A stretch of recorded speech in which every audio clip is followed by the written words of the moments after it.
Hello, everyone. Welcome to the ninth episode of Conversations with T. This is your host, T, and today's guest is someone who's an SVG design and business coach and SVG designer, blogger, podcaster, and CEO of her company called Cut and Make Crafts. I'm super excited to have her in my podcast, and she's none other than Miss Javeriya herself. How are you today? Hello, thank you so much for having me here. I'm doing great. That was a wonderful introduction. Thank you so much. Thank you. I really want to learn more about your entrepreneurial journey. I have personally never met anyone who's doing what you're doing or something similar. Hence, I've been really curious to know more about your business. Why don't you share a story with the listeners and myself? Sure. So I got started with my entrepreneurial journey back in 2009, right after I graduated from high school. So I wanted to make enough money to go to an Ivy League college, Harvard or Yale or any of those places. So I was like, okay, I'm going to start my business and I'm going to make money and I'm going to fund my education. So I started selling handmade bags. Mm-hmm. But then I had to go to Malaysia to do my studies because I couldn't make enough money. So I switched to selling digital sewing patterns instead of bag sewing patterns. So I was like, okay, I'm going to continue doing my business so I can fund my master's and go to an Ivy League college. So I continued my journey, but I switched to an online business model instead of selling handmade stuff. Mm-hmm. And I remember from, can you tell us a little bit more about your life before you began your business? So basically, I was just a high school student, I was like 15, 16 years old. And my parents encouraged us to earn for ourselves rather than depending on them for a lot of stuff.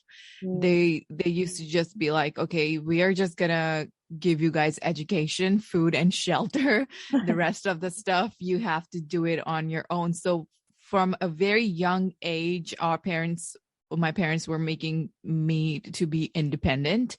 Like if we had to buy something like gadgets or toys, they would encourage us to save up and buy it from our own pocket money. Yeah. So from a very young age, like I was tutoring and so I basically grew up in Saudi Arabia. So over there, you can't do much if you are a girl, especially a young girl. It's hard to get out and get jobs. So the only thing you can do is something from home, and tutoring is one of the most common things that people do over there. Okay. So that's what I was doing when I was in grade 9, grade 10, until I graduated high school. Yeah. Just out of curiosity, which subject did you teach? So basically it was mostly maths and science. Oh, okay. I sucked at math. I barely passed, but yeah, at least I graduated from high school, so good enough. Yeah, that's good. Honestly, after coming across your story, both now and when I first came across you in that Facebook group, as well as exploring your website, it honestly feels so refreshing to hear stories of women doing really great things in life and using their talents to make positive contributions to society. I'm so proud of you for working really hard and being an inspiration for other female entrepreneurs, including myself, who may be struggling. No problem. Who may be struggling in their journey, or for those women who are thinking of starting their own business. I do feel as though, however, that there are some people who may not like the idea of women having their own businesses or earning something for themselves. They may be shamed, for example, for not prioritizing their families, being too quote unquote masculine, being this, being that, etc. What do you have to say about such people? I can completely agree with you, especially at the places that we come from. And I'm sure like other places as well. Like this is a very common, one of the common ways that women are being, what do I say? Attacked for, right? Yeah. And this is like bullying and oppressed, I would say. Uh, this is one of the common ways of making women feel bad about themselves. I would go back to some of the religious perspective on this, if it's okay. Yeah. So there's no harm. Like I've studied religion, and I've done like 2 to 3 courses from 2 to 3 different sources, 2 to 3 different universities, Islamic courses. Mm-hmm. And I've not come across any such thing when it comes to women earning. That there is some kind of restrictions on women. In fact, back in the day of the Prophet ﷺ, there women were running businesses. A woman made the post where the Prophet ﷺ used to stand on to give khutbah. Yes, it was from a woman's business. She was the owner of a furniture company, and she created that post for the Prophet ﷺ. And then there were women who used to run their own restaurants, their own farms, and after every salah on Friday, people used to go to her restaurant and ate from there. And then there were women who used to have their own farmlands. So there was another lady who used to sell dates to make money and support her husband, because her husband was a scholar and he didn't used to earn. Mm-hmm. So she used to go out and make money to help the family. So there is no such restriction from the Islamic point of view. However, culturally, there are certain people who try to bully women and oppress women and try to stop them from supporting themselves, which is very obviously this is like against the human rights, and it's like snatching your rights away from being the best version of yourself, because a lot of women have these amazing potential. They have leadership qualities. They're super smart, and they can do so much, and they want to do so much, but they're being oppressed and bullied into giving up their dreams and everything. So completely against it, obviously. Yeah, same. And you want to know something? I honestly find it very unfortunate that some of those people who shame or judge those women for running their own businesses are themselves women. I mean, okay, maybe they're jealous seeing someone else doing something that they wanted to do themselves, but to actually be rude or gossip or backbite about them for doing XYZ, that's just going too far. Instead of wasting their time being jealous of someone else, they could, actually do something with their lives and focus on what they want, right? True. Completely agree with that. And a lot of this comes from the toxic culture. Like if somebody has been abused and treated badly, then it shows up in their actions as well, in their behavior. The life cycle continues until one person stands up and realizes this is wrong and I shouldn't be continuing this. So it comes like, again, a lot of cultural baggage and stuff like that. When people don't get to be their best selves, like having a hobby and having something that will make you feel fulfilled and feel secure about yourself. When you're not feeling good enough about yourself, that's when you go out and attack others. Exactly. So that's a huge gap, especially where we are coming from. There's like a huge cultural thing going on from one generation to the other. Like when one woman is oppressed and she's not allowed to use her abilities and be the best version of herself, like she also has dreams and nobody takes care of her dreams, like everybody is against her. So you start building up all this resentment inside of you, and then when you see someone doing better than you, that resentment starts coming out. So a lot of this can be solved by doing a lot of self work, working on yourself. Yeah. So there needs to be a lot of awareness about this issue.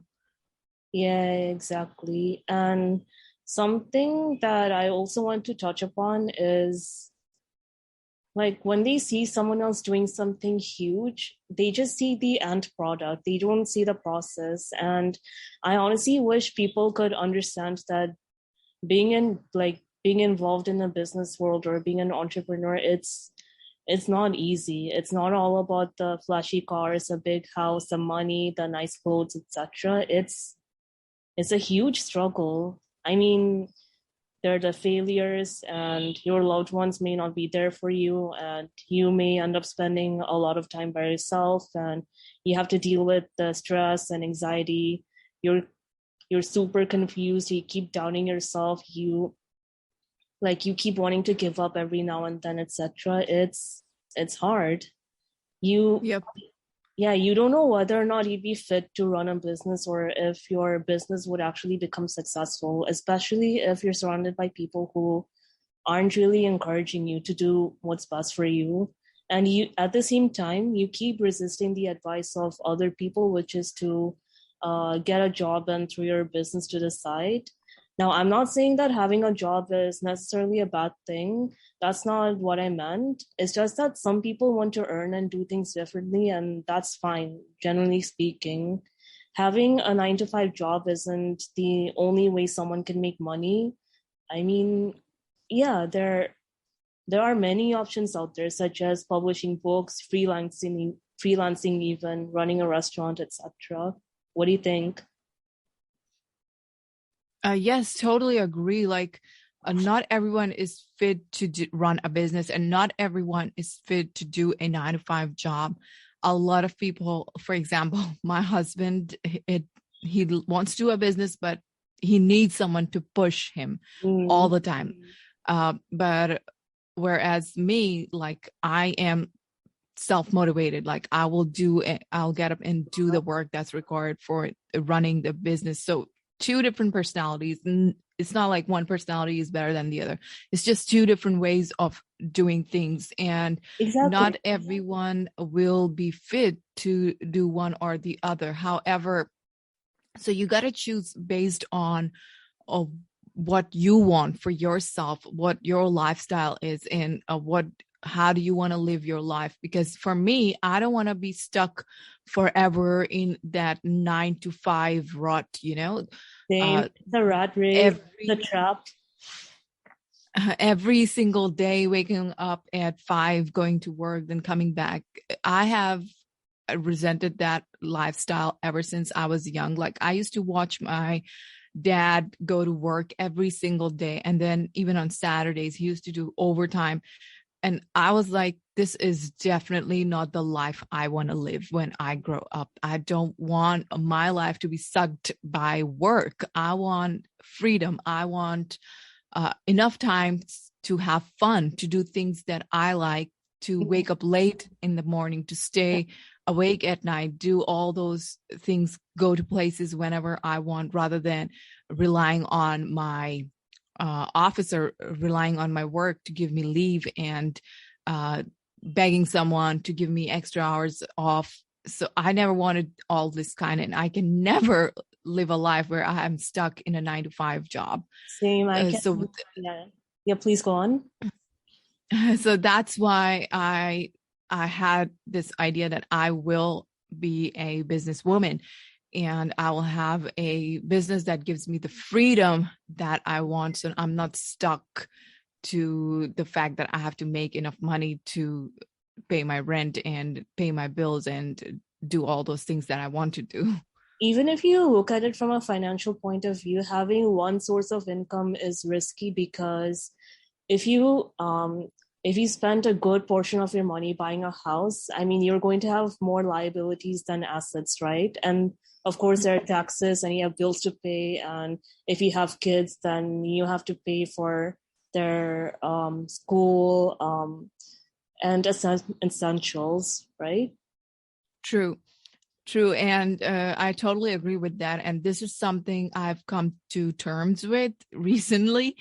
I have a honors in biotechnology, and this from the past 2 years, I've been trying to get back into the industry because once I graduated in 2017, I was like, I'm just going to run my business and that's it.